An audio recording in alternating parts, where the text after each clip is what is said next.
again and again and again. You're still enjoying our music sa ating Sunday Disco Flashback. At sa mga tatay natin dyan na kasabay nyo halimbawang kumain ngayon, nabati mo na ba ang iyong tatay?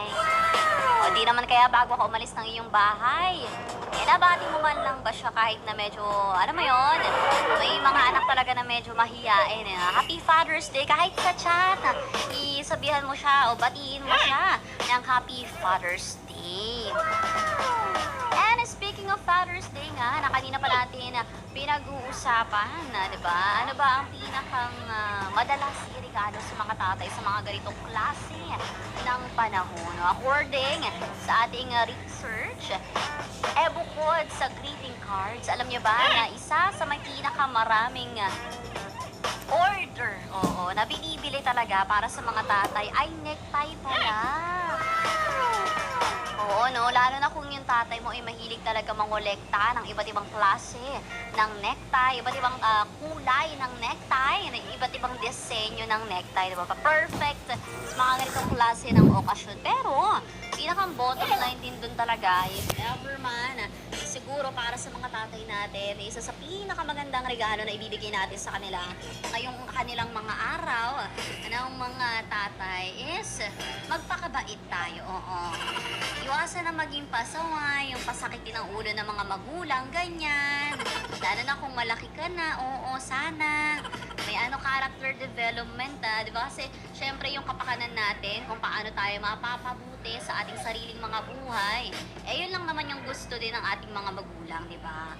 Halimbawa, yung tatay mo, talagang likas, na hindi pala imik, o di naman kaya talagang yung tatay mo, tahimik talaga, no?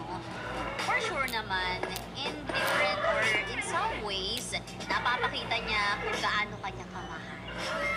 Sana ano lang din na talaga natin, maging observant lang talaga tayo sa kung paano ba nag-show ng pagmamahal ang ating mga tatay. Kaya naman ngayong araw huwag mong kalimutan.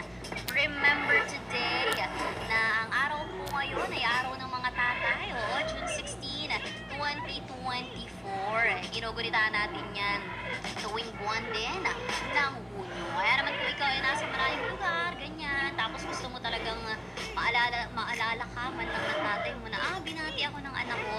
Hindi naman to, limited lang talaga sa ating mga biological father. Pwede rin, halimbawa yung mga tumayong tatay natin, pwedeng tito, ninong, lolo, ganyan. O di naman kaya sa mga naging tatay natin, no? Halimbawa sa eskwelahan, no? Pangalawang tatay natin, kumbaga, talagang nagbigay sa atin ng guidance, nagturo ng mga magagandang asal. Kaya naman po, saludo po kami sa mga responsableng tatay dyan. Mabuhay po kayo and Happy Father's Day. Kasama nyo pa rin sa inyong mga radyo ang inyong ODG DJ. As in, on the go DJ Kimmy. Kimmy Gora, the Explorer. Naku, mamaya, pakaantabayanan nyo. Pakaantabayanan nyo ang mga tugtugin natin sa Pinoy Memories. Kasama nyo dyan si Dr. O. Marami rin kayo matututunan doon. Kaya naman dyan ka lang, wag ka na maglilipad. Stay tuned and happy listening. Happy Sunday. Alam ko medyo maulan, makulimlim ang labas, no? Kaya kung ikaw na rin talaga, gusto mo magstay na lang muna, mag-chill muna sa iyong bahay. Sarap niyan, parang isa yung luxury kung tawagin. Magstay muna sa bahay at hindi mo na mag-work, kung mo na isipin muna yon. Bukas mo na isipin. Monday na bukas kasi. Anyway, highway, by the way, let's go beating muna, balik tugtugan tayo.